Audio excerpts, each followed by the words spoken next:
बहुत ही सुंदर बाग था, लेकिन कोई भी गांव वाला उस सुंदर बाग में जाने से डरा करता था। उनका मानना था कि अक्सर बाग के उस पार वाली गुफा के अंदर से किसी जिन्न की आवाजें आती हैं, जो आते जाते लोगों को आवाजें देता है, जिससे गांव वाले बहुत डरा करते थे। एक दिन गांव के दो युवक खेत पर आपस में बात करते हुए, अरे भाई, कल मैं उस बाग की तरफ गया था, वहाँ फिर से उस जिन की वही डरावनी आवाजें आ रही थी। अरे क्यों भाई, क्या करने गए थे तुम वहाँ? क्या तुम्हें पता नहीं बाग के पास वाली गुफा में जिन रहता है? अगर वो तुम्हें कहीं कुछ कर देता तो आइंदा फिर उस बाग की तरफ मत जाना। तभी वो वहाँ से बात करते हुए खेत से चले जाते हैं। अगले दिन गांव का एक लड़का रांझा, यार, इस गुफा में से आवाजें कौन देता होगा? मुझे इसके पीछे जरूर कोई राज नजर आता है। रांझा भैया, जो भी हो, लेकिन गलती से भी उस गुफा के अंदर मत जाना। लेकिन इस गुफा का रहस्य तो मैं जान कर रहूंगा। सब गांव वाले डर के साए में आखिर कब तक रहेंगे? उसके बाद शाम हो गई और रांझा और उसका दोस्त अपने अपने घर चले गए। अगले दिन सुबह सारे गांव में सन्नाटा था और रांझा के घर के बाहर उसकी लाश रखी हुई थी। सब रो रहे थे। शाम को बस ये बोल के घर से निकला था कि आज एक रहस्य से पर्दा उठाने जा रहा हूँ। मेरे रांझा की बहादुरी उसे ले डूबी। हाय मेरा बच्चा। हो ना हो, ये उस गुफा वाले जिन ने ही किया है। हाँ, उसी गांव में धन्नू नाम का व्यक्ति रहता था, जो एक व्यापारी था। उसकी दो बेटियां थीं, रीमा और सीमा। उन दोनों को रंग बिरंगे फूलों का बहुत शौक था।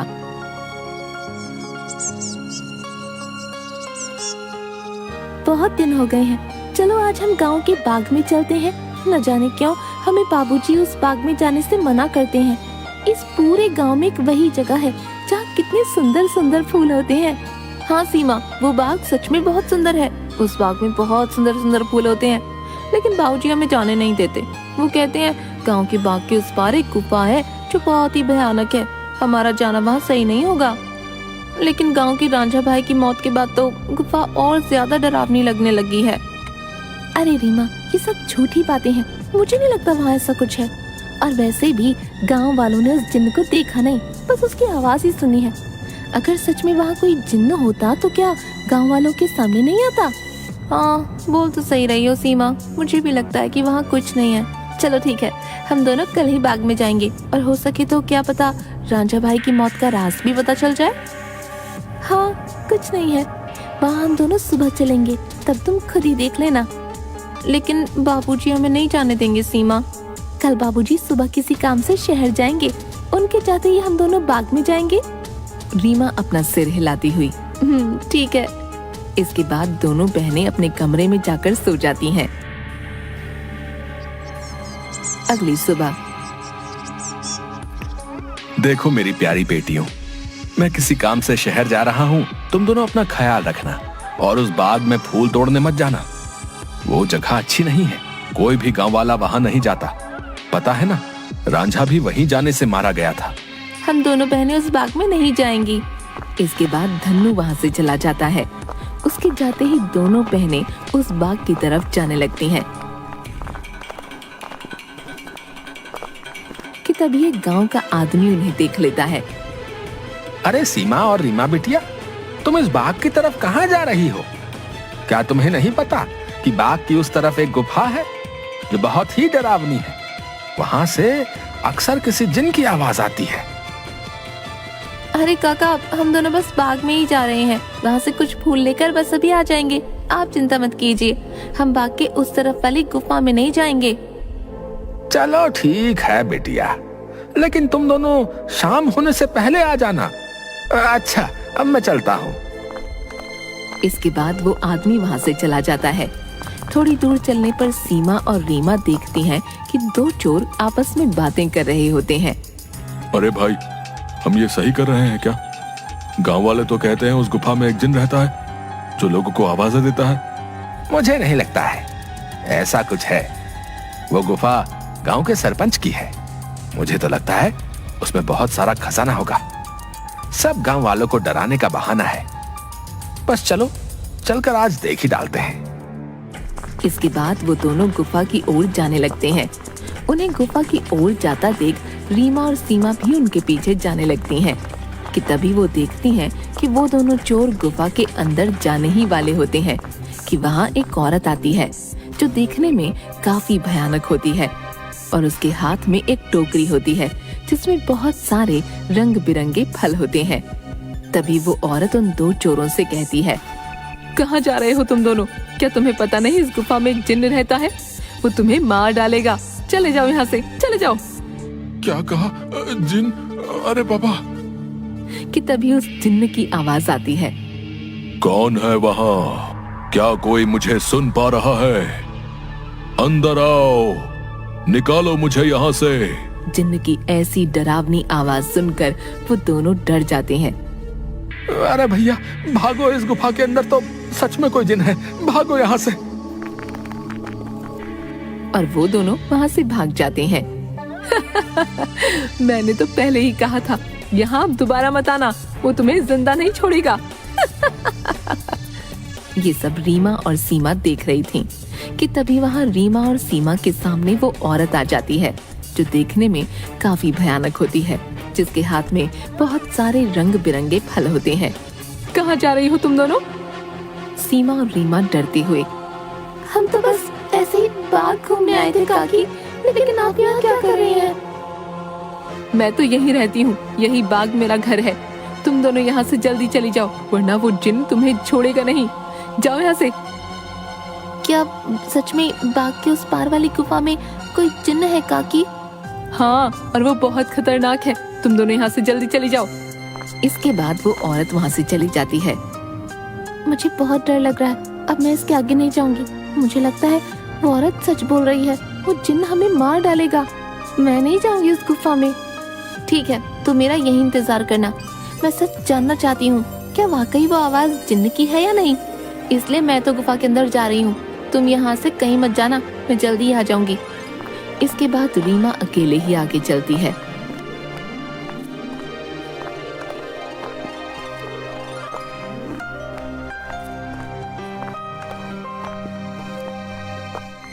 रीमा चलते चलते उस गुफा के पास पहुंच जाती है। तभी एक आवाज उसे सुनाई देती है जो काफी भारी होती है। ऐसा लगता है जैसे किसी रोते हुए इंसान की आवाज हो वो। कोई है यहाँ? मुझे यहाँ से बाहर निकालो। मैं इस गुफा में बरसों से कैद हूँ, निकालो मुझे यहाँ से। रीमा बड़ी हैरानी से वहीं खड़ी हो जाती है। कौन हो तुम और क्यों मुझे आवाज लगा रहे हो? क्या तुम वही जिन्न हो जिसके बारे में गांव वाले बात करते हैं? क्या सच में तुम यहाँ इस गुफा में हो? हाँ, मैं जिन हूँ। मैं कई सालों से इसी गुफा में कैद हूँ। मेरी सहायता करो लड़की, मेरी बात मानो। मैं तुम्हें कोई नुकसान नहीं पहुंचाऊंगा। तुम मुझे इस गुफा से आजाद कर सकती हो। इसके बाद मैं यहाँ से हमेशा के लिए चला जाऊंगा। मेरी सहायता करो। क्या सच में हमेशा के लिए तुम यहाँ से चले जाओगे? मैं तुम्हारी सहायता जरूर करूंगी। मुझे क्या करना होगा जिन? बताओ मुझे, मैं अवश्य ही करूंगी। तभी गुफा के दरवाजे खुलते हैं और रीमा उस गुफा के अंदर चली जाती है।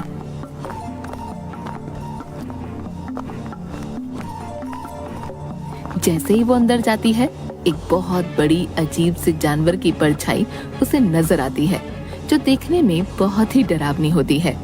आओ लड़की, तुम्हारा जिन की इस गुफा में स्वागत है। मैं कई सालों से गुफा के बाहर आते जाते लोगों को आवाजें लगाता हूँ। सब गांव वाले डर कर भाग जाते हैं। कोई भी गांव वाला इस गुफा में आने की हिम्मत नहीं कर पाता। लेकिन तुम बहुत ही बहादुर लड़की हो जो इस गुफा में अकेली चली आई हो।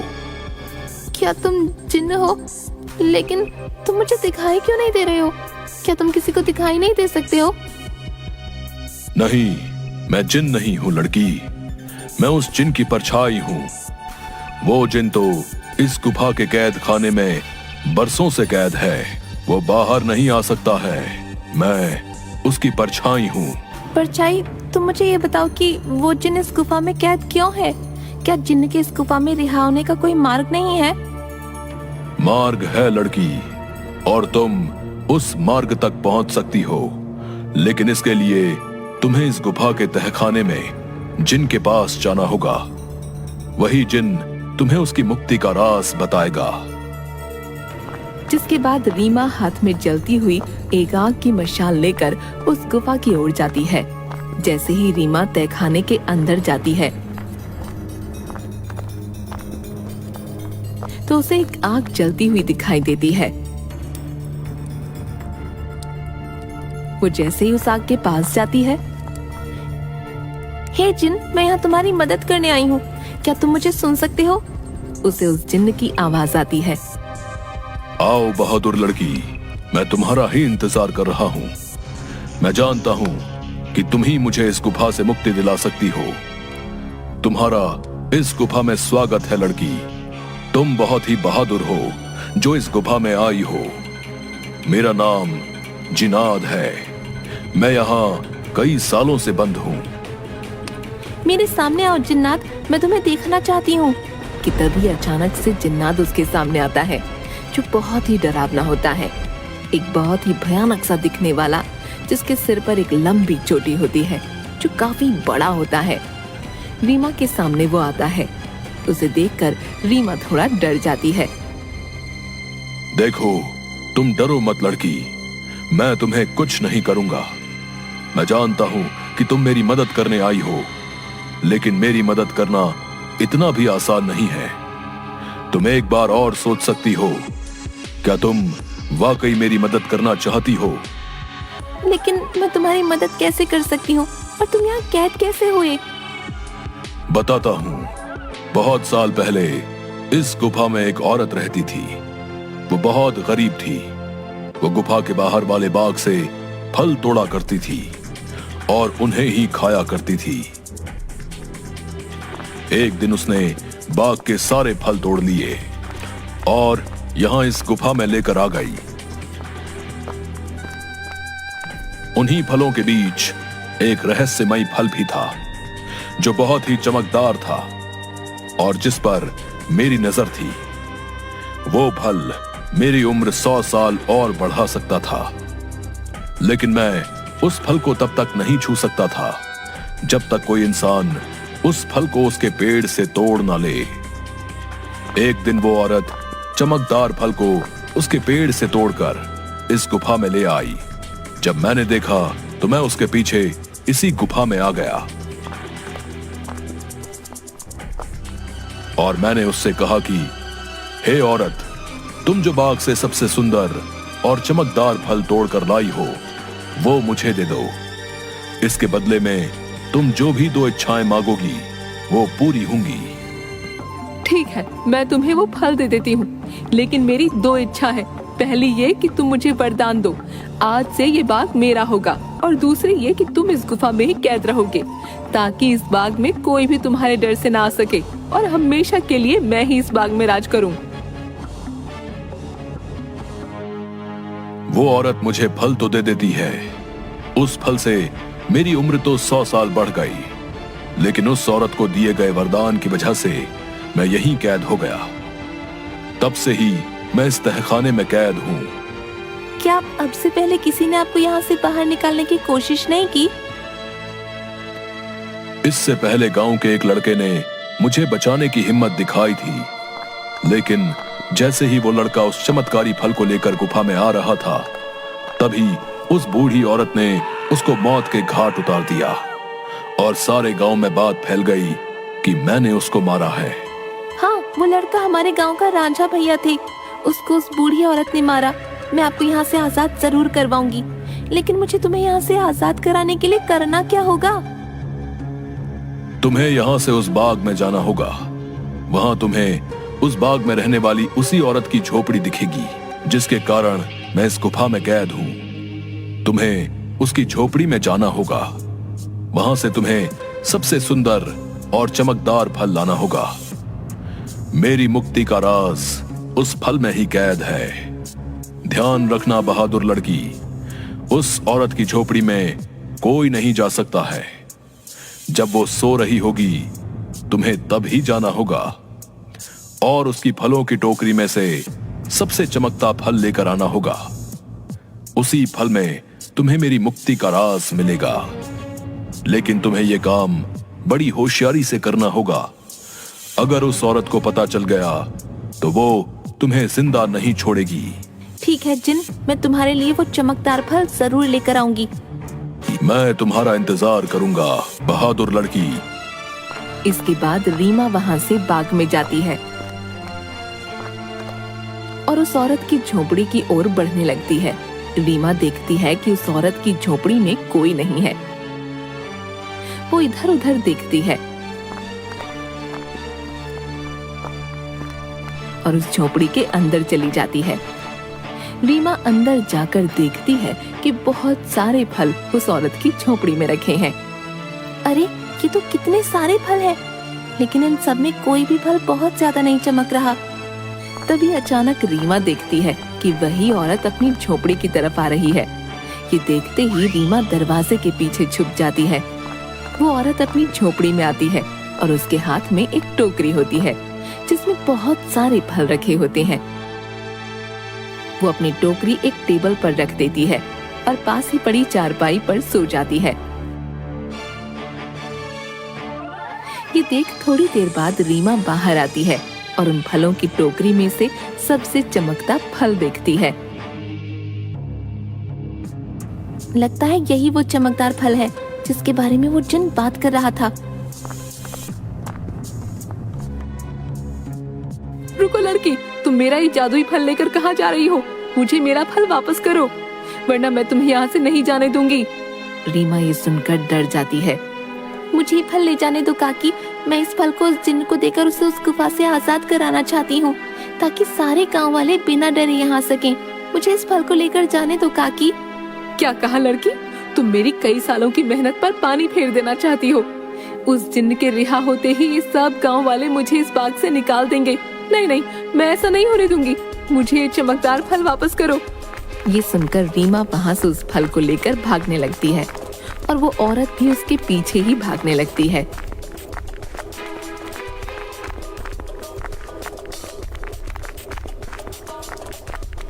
रीमा भागते भागते उस गुफा में पहुंच जाती है। जैसे ही वो गुफा में पहुंचती है, वो जादुई फल उसके हाथ से नीचे गिर जाता है, जिसके गिरते ही तोते में बदल जाता है। रीमा ये देखकर हैरान हो जाती है। तभी वो औरत वहाँ आ जाती है। ये तुमने क्या किया लड़की? इस जादुई फल को नीचे गिरा दिया और अब ये तोता तुम्हें उस जिन्न की आजादी का सबसे आखिरी रास्ता बताएगा। नहीं, मैं ऐसा नहीं होने दूंगी, मैं तुम्हें मार डालूंगी। वो औरत रीमा को जैसे ही अपने हाथों से मारने आगे बढ़ती है, वो औरत अचानक से आग में जलने लगती है, जिसे देख रीमा हैरान हो जाती है। तभी एक आवाज सुनाई देती है जो उस जिन्न की परछाई की होती है। डरो मत बहादुर लड़की, इस लालची औरत को इसके किए की सजा मिल चुकी है। अब तुम्हें अपनी मंजिल का आखिरी पड़ाव पार करना है, जिसमें ये तोता तुम्हारी मदद करेगा। तभी अचानक से वो तोता उड़ने लगता है और गुफा में उसी तरफ भागने लगता है जहाँ वो जिन्न कैद था। रीमा भी उसके पीछे पीछे चलने लगती है।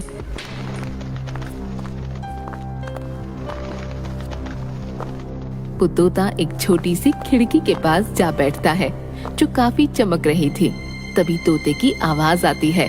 सुनो बहादुर लड़की, तुम्हें इस चमकदार खिड़की को खोलना होगा, जिसकी चाबी तुम्हें ढूंढनी होगी। मैं तुम्हें 2 रास्ते बताऊंगा, जिस पर चल के तुम्हें इस खिड़की को खोलने वाली चाबी मिलेगी। लेकिन 2 रास्तों में से तुम्हें कोई एक रास्ता चुनना होगा। पहला रास्ता एक गुलाब के फूल की तरफ जाता है, जो बाग की तरफ है। दूसरा रास्ता एक अंधेरे की तरफ है, जो इसी गुफा में उस तहखाने की तरफ जाता है जहां वो जिन कैद है। जाओ और अपना रास्ता चुन लो। रीमा काफी देर सोचने के बाद, मैं गुफा वाला रास्ता ही चुनूंगी जो अंधेरे की तरफ जाता हो। जिसके बाद रीमा गुफा की ओर चलने लगती है कि तभी रीमा को एक सिक्का दिखाई देता है। अरे ये इतना चमकता हुआ सिक्का यहाँ कैसे आया? और ये सिक्का इतना चमक क्यों रहा है? रीमा जैसे ही वो सिक्का हाथ में उठाती है, पूरी गुफा में रोशनी हो जाती है। अरे ये तो पूरी गुफा में रोशनी हो गई। तभी वो सिक्का अचानक उड़ने लगा। अरे ये सिक्का उड़ क्यों रहा है? रीमा उस सिक्के के पीछे पीछे चलने लगती है। थोड़ी दूर चलने पर रीमा देखती है कि 4 चाबियां अलग अलग रंग की थीं, जो हवा में उड़ रही थीं। अरे ये तो वही चाबियां हैं जिसके बारे में वो तोता बता रहा था। लेकिन अब इनमें से सही चाबी कौन सी होगी, ये कैसे पता चले? तभी रीमा को एक आवाज आई जो उस जिन्न की परछाई की थी। बहादुर लड़की, तुम्हें इनमें से एक चाबी उठानी है। याद रखना, तुम्हें एक सही चाबी उठानी है, लेकिन याद रहे तुम्हें बड़ी होशियारी से ही एक चाबी उठानी होगी। अगर तुमने गलती से गलत चाबी चुन ली तो ये चारों चाबियां गायब हो जाएंगी और तुम कभी भी जिनको आजाद नहीं कर पाओगी। ये सुन रीमा हैरान हो जाती है। क्या? हे भगवान, ये किस दुविधा में डाल दिया है। अब मैं कैसे इन चारों चाबियों में से सही चाबी चुनूं? काफी देर सोचने के बाद रीमा देखती है कि चारों चाबियों में से एक चाबी बहुत बड़ी थी, जो लाल रंग की थी, और जिस चमकदार फल के गिरने से वो तोता बना था वो भी लाल ही रंग का था। रीमा समझ गई कि लाल वाली चाबी चुननी है। उसके लाल चाबी चुनते ही बाकी सारी चाबियां गायब हो गईं। और फिर से जिन्न की परछाई की आवाज आई। शाबाश बहादुर लड़की, तुम्हारी सूझबूझ की वजह से आखिरकार तुमने बिल्कुल सही चाबी चुन ली। अब जाओ उस खिड़की के पास और खोल दो उसे। रीमा उसी खिड़की के पास जाती है।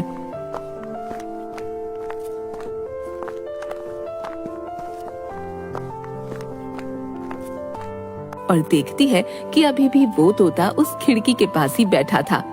ये देखो, मैं इस खिड़की की चाबी ले आई हूँ। तुम वाकई बहुत बहादुर हो लड़की। अब तुम इस चाबी से इस खिड़की को खोल दो। रीमा जैसे ही उस चाबी को खिड़की में लगाती है, खिड़की अचानक से खुल जाती है। रीमा देखती है उस खिड़की के बाहर बहुत रोशनी थी, जिसकी चारों तरफ बहुत सारे चमकदार फल चमक रहे थे और बहुत सारी तितलियां उनके पास मंडरा रही थीं। वो तोता उस खिड़की में उड़ता हुआ चला जाता है और तोता खिड़की के बाहर जाते ही उस जिन्न में बदल जाता है, जो कई सालों से गुफा में बंद था।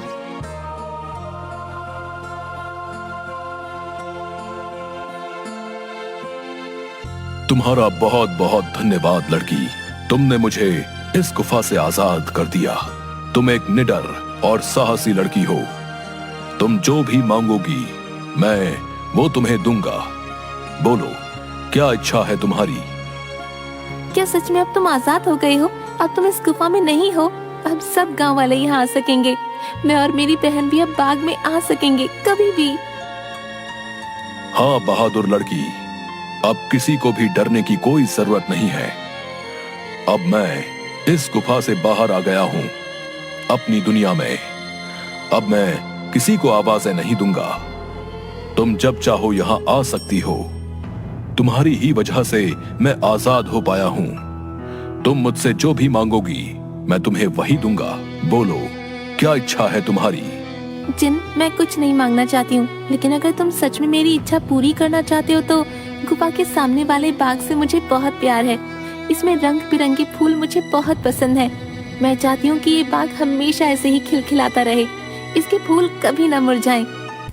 ठीक है बहादुर लड़की, तुम्हारी ये इच्छा जरूर पूरी करूंगा। अब ये बाग हमेशा यूं ही रहेगा, कभी भी मुरझाएगा नहीं। तुम अब जब भी इस बाग के फूलों को देखोगी तो ये हमेशा खिले रहेंगे। अच्छा, अब मैं हमेशा के लिए यहाँ से जा रहा हूँ। इसके बाद वो जिन्न गायब हो जाता है और खिड़की बंद हो जाती है। रीमा जब गुफा से बाहर निकलती है तो सब गांव वाले धन्नू और सीमा बाहर खड़े होते हैं। अरे मेरी बिटिया, आ गई तू वापस। उस जिन ने तुझे कुछ किया तो नहीं? आखिर क्यों गई थी तू उस गुफा के अंदर? अगर वो जिन तुझे मार डालता तो क्या करता मैं? दीदी, तुम ठीक तो हो ना? क्या सच में तुम्हें उस जिन्न ने कुछ नहीं किया? बाबूजी, मैं बिल्कुल ठीक हूँ। अब अंदर कोई जिन्न नहीं है। इस गुफा के अंदर जो जिन्न था अब वो हमेशा के लिए इस गुफा से चला गया है। अब आप सभी को डरने की कोई जरूरत नहीं है। अब कोई भी यहाँ आ सकता है। अरे क्या बोल रही हो रीमा बिटिया? आखिर कहाँ गया वो जिन जो आते जाते लोगों को आवाजें दिया करता था? रीमा गांव वालों को सारी बात बताती है।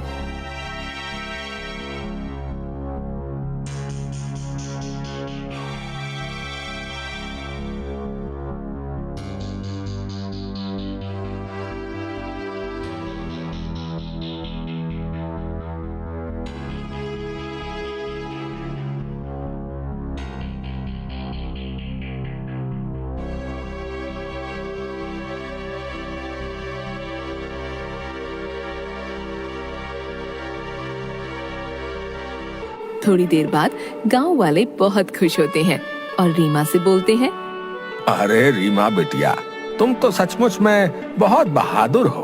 तुम्हारी वजह से ही अब वो जिन इस गुफा से आजाद हो गया है।